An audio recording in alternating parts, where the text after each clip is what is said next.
안녕하세요 여러분, 쑥싹TV의 교정과 전문의 조병주입니다. 자, 오늘은 여러분들께 교정치료의 시기에 대해서 말씀을 드리려고 해요. 가끔 병원에서 이렇게 상담을 해보면은 교정할 시기가 아직 안 됐는데 너무 교정을 빨리 시켜주시고 싶은 부모님들의 마음 때문에 여기저기 교정병원을 다니시면서 이제 치료를 해주는 병원을 찾는 경우들도 있고, 경우에 따라서는 교정치료를 빨리 했으면 훨씬 더 결과가 좋았을 텐데 그 시기를 놓쳐서 치료 결과가 좋지 않은 경우를 볼 수 있어요. 그래서 오늘은 어떤 시기에 교정치료를 받는 게 좋은지에 대해서 여러분들께 설명을 드리려고 해요. 자, 우선 대전제 첫 번째, 교정치료는 치아를 움직이는 거잖아요. 그러니까 우리가 움직이는 치아는 빠져서 없어져 버릴 전리가 아니죠. 영구치예요. 그래서 대전제는 영구치가 다 난 다음에 교정치료를 하는 게 좋다입니다. 이제 초등학교 저학년 시기 때에는 이갈이가 이제 일어나게 되죠. 전리가 빠지고 영구치가 올라오게 되는데, 이 시기에 교정치료를 시작을 해버리면은 교정치료를 하다가 영구치가 올라오면은 또 그 치아를 배열라고, 또 다른 치아가 올라오면 또 배열라고 하다 보면은 교정치료가 3년 4년 이렇게 걸릴 수밖에 없어요. 왜냐면은 영구치가 올라올 때까지 기다려서 그 치아들을 배열을 하고서 마무리를 해야 되니까요. 그래서 주변에 보시면은 나는 어릴 때 일찍 했는데 교정치료를 뭐 4년 했어 5년 했어 이런 경우가 많을 거예요. 너무 빨리 시작한 경우죠. 그래서 교정치료는 최소한 전리가 다 빠진 이후, 대략적으로 보면은 중학교쯤 됐을 때 시작을 하는 게 일반적으로 가장 좋다고 생각을 하시면 돼요. 전리가 다 빠지고 영구치가 나야 교정치료를 시작할 수 있는데, 그 사이에는 당연히 이들이 삐뚤삐뚤하게 날 수도 있고, 어떤 특정 시기에는 앞니가 나는 시기에는 앞니의 공간이 벌어져서 날 수도 있어요. 그렇다고 해서 교정치료를 일찍 시작하실 필요는 없어요. 교정치료를 하기에 좋은 시기까지 기다리는 게 치료의 기간을 단축하는 길이에요.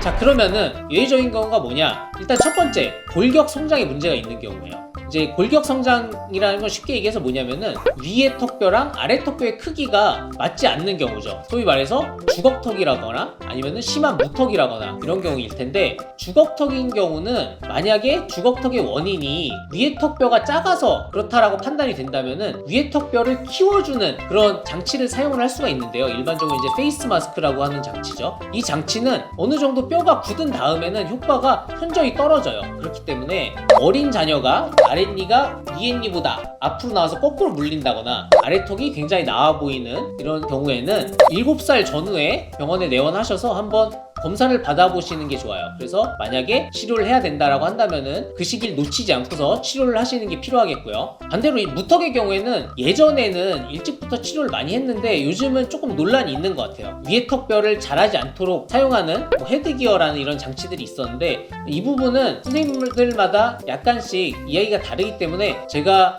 명확하게 말씀을 드리기는 조금 힘들지만, 저는 중학교 시기쯤에 시작을 하셔도 큰 문제가 없다고 생각을 해요. 자, 그럼 만약에 영구치가 다 난 성인이 돼서 교정을 하면 안 되냐? 이때도 영구치가 다 나 있는데 굳이 청소년기 할 필요가 있냐? 라고 물어보신다면은 청소년기에 시작했을 때 여러 가지 장점들이 있어요.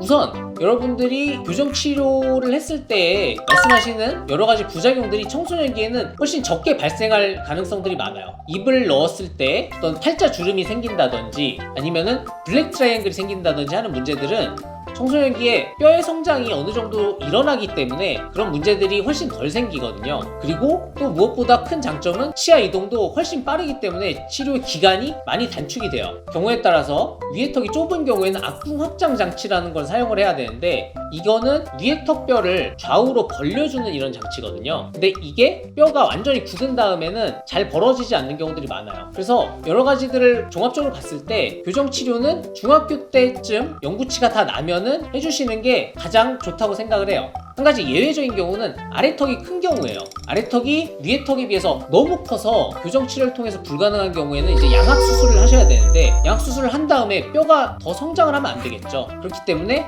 뼈의 성장이 끝난 고등학교 고학년 또는 대학생 때 치료를 시작하는 게 좋겠고요. 이거랑 비슷한데, 턱이 수술을 할 정도로 교정치료를 통해서 해결할 수 있는 정도의 어떤 경계선에 있는 경우도 치료를 미루는 게 좋아요. 왜 그러냐면은 이 턱뼈의 성장을 100% 정확하게 예측을 할 수 없기 때문에 교정치료를 통해서 해결할 수 있다고 생각을 해서 치료를 시작했는데 갑자기 턱뼈가 예상보다 더 자라게 되면 치료의 결과가 좋지 않을 수가 있고, 이런 경우는 어느 정도 성장이 줄어들 때쯤 골격 형태를 보고서 치료를 시작하는 게 좋겠어요.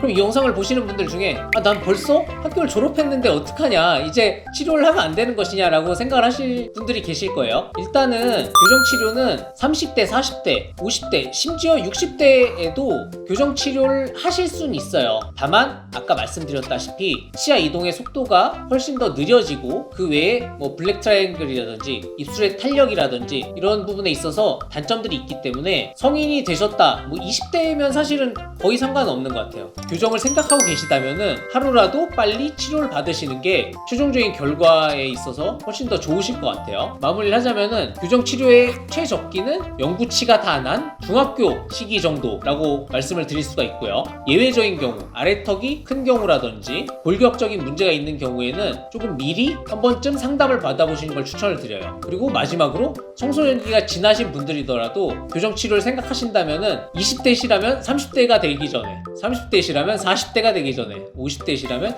60대가 되시기 전에 교정치료를 시작하시는 걸 추천을 드려요. 아시겠죠? 자, 오늘 저의 영상이 유익하셨다면 좋아요, 구독 부탁해요. 안녕.